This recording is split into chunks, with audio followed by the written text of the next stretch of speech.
Work done is the amount of energy transferred when a force causes an object to move a certain distance. It is calculated using this formula. Work done equals force times distance. Note that for this formula to work, the force must act in the same direction as the movement.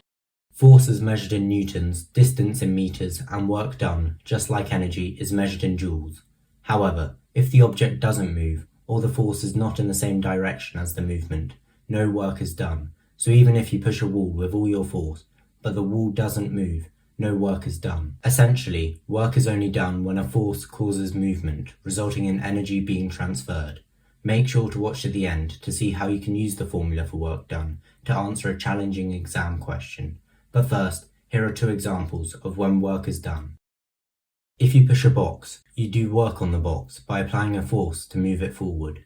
It doesn't matter what this force is. If it moves an object over a distance, work is done.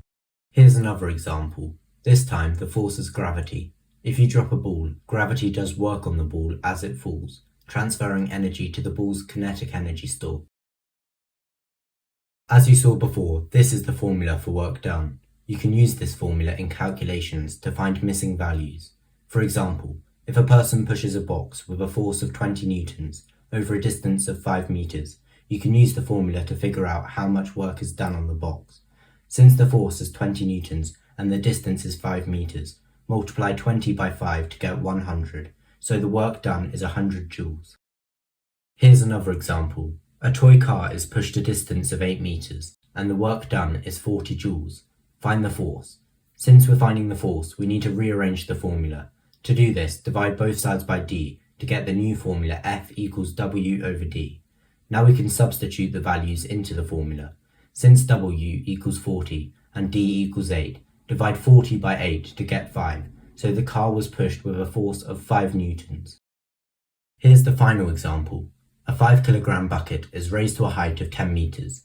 How much work is done? Because we are given the mass and not the force, we need to first find the weight of the object with the formula W equals mg. G is the gravitational field strength, and it is equal to approximately 9.8 newtons per kilogram. To find the weight of the object, multiply 5 by 9.8 to get 49 newtons. Because weight is a force, we can use it in the formula for work done. F equals 49 newtons and D equals 10 meters. So to find the work done, multiply 49 by 10 to get 490 joules. Here's an exam style question for you to try. Press pause and have a go. Once you're ready for me to go through the answer, press play. The answer to this question is 5,580 joules. To get to this answer, start by figuring out the force exerted on the skier. To do this, first work out the skier's weight using the equation W equals mg. Since the mass is 60 kilograms and the gravitational field strength is 9.8, multiply 60 by 9.8 to get 588 newtons. Because the frictional force opposes the direction of movement, it does negative work, so we subtract the 30 newtons of frictional force to get the overall force exerted on the skier. 588 newtons minus 30 newtons is 558 newtons. Now you can finish this calculation using the equation for work done.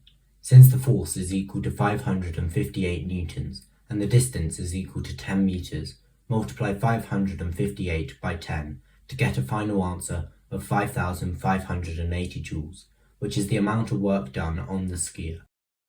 I hope you found this video helpful. If you have any questions, just write them down in the comment section and I'll try to answer them as quickly as possible. Thanks for watching and I'll see you next time.